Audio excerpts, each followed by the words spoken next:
Metals are used in many everyday objects. This morning, when I woke up, I decided to have a soft-boiled egg and a cup of coffee. The pot I used is made of metal. The kettle is made of plastic, but the coiled heating element inside it is made of metal. Metals are good conductors of heat. This is the reason why metals are used to make these everyday objects. You would never see a pot made of wood or a heating element made of plastic. Metals are also good conductors of electricity. The wire connecting your kettle to the electrical socket is actually made of many copper wires, insulated with a layer of rubber. Think about the shapes of the everyday objects we described. The pot, the heating element inside the kettle, and the copper wires. Notice that they are very different. Metals are malleable. This means that they can be molded into different shapes. Metals are very ductile. This means that they can be stretched into wires. To fully understand these properties of metals, we must understand metallic bonding.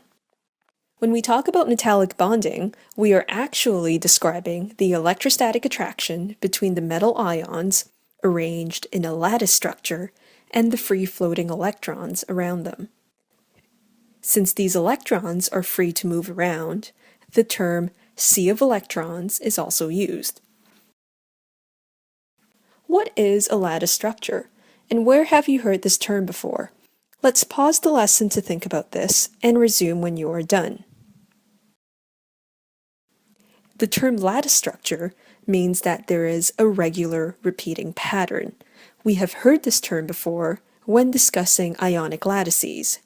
It is used to describe the alternating positions of the metal and nonmetal ions. In metallic structures, however, there are only metal ions.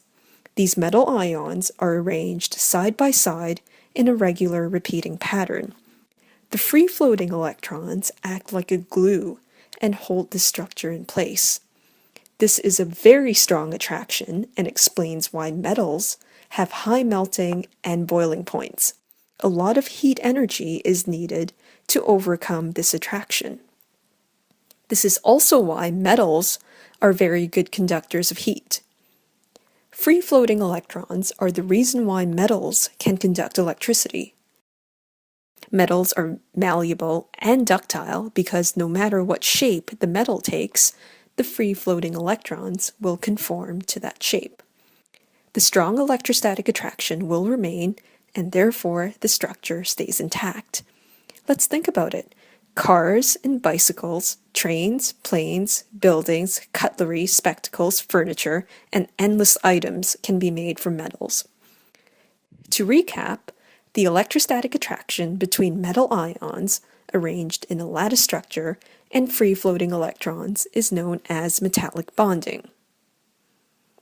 This explains many properties of metals. They are good conductors of heat and electricity, have high melting and boiling points, and are malleable and ductile.